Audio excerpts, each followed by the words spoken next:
BJP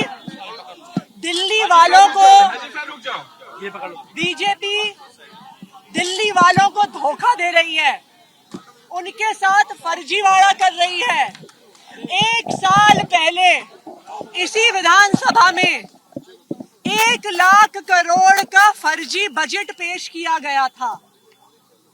उस 1 लाख करोड़ के फर्जी बजट से क्या बीजेपी सरकार, रेखा गुप्ता सरकार दिल्ली वालों को एक सीढ़ी नहीं दे सकी फायर ब्रिगेड की?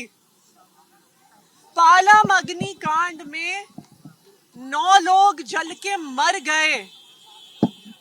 वो लोग जल के मर गए जो बचाए जा सकते थे। अगर फायर ब्रिगेड के पास एक भी सीढ़ी होती जो काम कर रही होती तो उन 9 लोगों की मौत नहीं होती। दिल दहलाने वाला नजारा था जब वो परिवार तीसरी मंजिल से उन्होंने अपने 3 साल के बच्चे को फेंका। सड़क पर सर फटकर उस 3 साल के बच्चे की मौत हो गई। पूरे देश ने देखा, पूरे देश ने आंसू बहाए।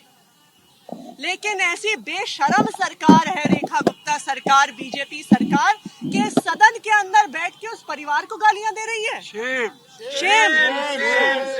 पहले उनके परिवार के शोक सभा में गुंडागर्दी करते हैं, मार पिटाई करते हैं।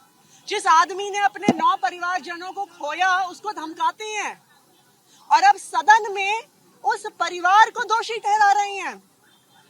1 लाख करोड़ का जो फर्जी बजट बीजेपी ने पेश किया, उसकी सच्चाई पूरी दिल्ली के सामने आ गई कि उस 1 लाख करोड़ के बजट में बीजेपी दिल्ली वालों को बचाने के लिए काम करती हुई सीढ़ी नहीं दे पाई।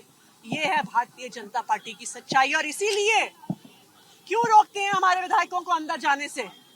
क्यों कहते हैं संजीव झा को बाहर निकालो, कुलदीप कुमार को बाहर निकालो, जरनैल सिंह सोमदत्त को बाहर निकालो?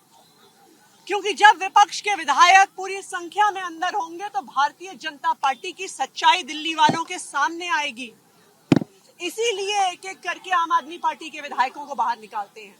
लेकिन बीजेपी वालों, जान लो, आप हमें सदन से बाहर निकाल सकते हैं, लेकिन हम सड़क पर भी दिल्ली की जनता की आवाज बनेंगे। आपका झूठ, आपका धोखा दिल्ली वालों के सामने रखेंगे। आशीष सूद कह रहे हैं अगर कमर कस के काम किया होता तो आज कफन बांधने का ड्रामा नहीं करना पड़ता। आशीष सूद को चुल्लू भर पानी में डूब मरना चाहिए। उनमें थोड़ी भी शर्म होती तो पालम अग्निकांड के बाद उन्होंने बतौर मंत्री इस्तीफा दे दिया होता। उनके पास है फायर विभाग, वो फायर विभाग जिसके पास एक काम करने वाली सीढ़ी नहीं थी। एक फायर इंजन लेट पहुंचे, एक का एक सीढ़ी नहीं, जाल नहीं, और खीर खा रहे हैं, खीर बना रहे हैं। इनमें थोड़ी सी भी रत्ती भर शर्म होती तो कम से कम एक शोक के साथ विधानसभा का शुरू करते। लेकिन ऐसे बेशर्म लोग हैं कि जिस परिवार ने अपनों को खोया उसी को दोषी साबित करने की कोशिश कर रहे हैं। लेकिन 1 लाख करोड़ के फर्जी बजट का सच अब दिल्ली के सामने आ गया है।